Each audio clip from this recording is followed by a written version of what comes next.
Celine, ikaw? 8 years po this March. Okay, so, kamusta ka today? Kinakabahan ako, ate! Oh my God, that's what it is! Sabi mo na, anong posisyon? Kailan nabuo ang inyong relationship? August 2018. Hindi. Parang magkakaroon yung jowa mo no August. Actually, August 2018. Pero kasi po, syempre magka-work po kami dito sa Showtime.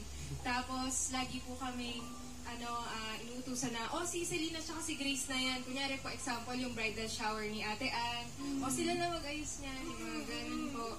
Tapos, basta lagi na kami magkasama. Tapos, lagi kaming nagsishikahan. So, naging close po kami sa isa't isa. Saka nung bagong pasok po si Celine sa so, awan ko, may na-feel akong something sa kanya. So, What's your gender identity? I'm bi.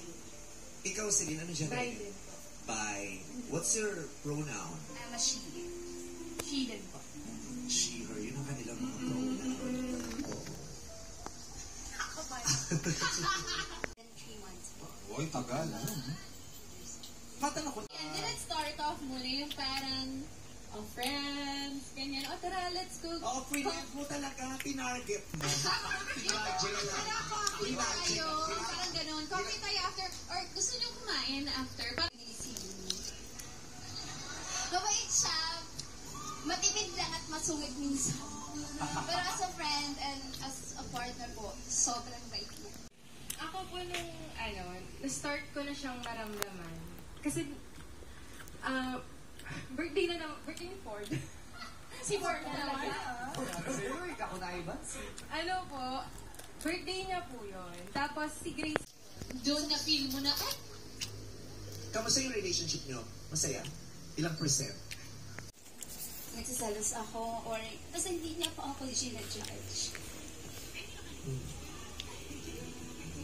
Kanino ka nagsasalo sa staff din? Hindi po. Sa host? Hindi. Sa director? Oh my God. Sa Marshall? No. Ano po, like, walang time sa akin, ganyan. Naiintindihan naman po niya ako. Pag namatantrums po kasi talaga ako. Sorry. So, yun. Ikaw, na-enjoy mo naman yun. Masaya naman yun. Yes po, kasi masaya ako kasi nung naging kami ni Grace, yun din yung coming out story ko. Opo. Paano? Kasi siguro isa na rin po sa dahilan kung bakit ako na-attract kay Grace. Kasi magka-opposite po kami ng personalities. Si Grace kasi, she's comfortable kung sino siya, kung ano siya. Yun yung nakikita ko sa kanya. Na yun yung feeling ko, dun ako medyo lacking. Kasi, ako mahiyain and takot ako na mahusgahan. May girlfriend. As ikaw, single. How are you? Hindi po ako okay. Ano ka ba? Diyan na ba? Nag-deliver na ba? Naghanap. Okay. So, paano nangarag yung relasyon nyo? Bakit naputol? Anong dahilan? Okay, so, anong nangyari nung nakita kayo after 6 months? Yung dumalaw po siya sabi niya sa akin kasi ako po yung staff na parang di ba meron tayong Work from home. naka-work from home po kasi siya so ako nagle-live so hindi talaga kami nagkita tapos sabi niya dadalaw siya after 6 months yun. So ako sobrang excited gusto ko siyang yung mga oras na yung mga months na hindi kami nagkikita nawalan na po talaga ako ng sa kanya Nag-iba yung naman. nag-iba po o hindi na siya ganun. Bakit? Siguro nga po, yung nangyari po sa... Sobrang hirap na hirap akong sabihin nun sa kanya na ayaw ko na itigil na atin po. Basta nasabi ko lang po sa kanya na hindi na kita mahal. Nasabi mo sa kanya? Harapan po. Saan? Hotel. Basta, Kasi naka-lock-in tayo sa hotel. opo, nung time na yun kasi parang pumasok na din sa Celine. Kala ko nag-hotel pa kayo, tapos Hindi po. bad trip yun, no? Kaya yung check-in. Half a year.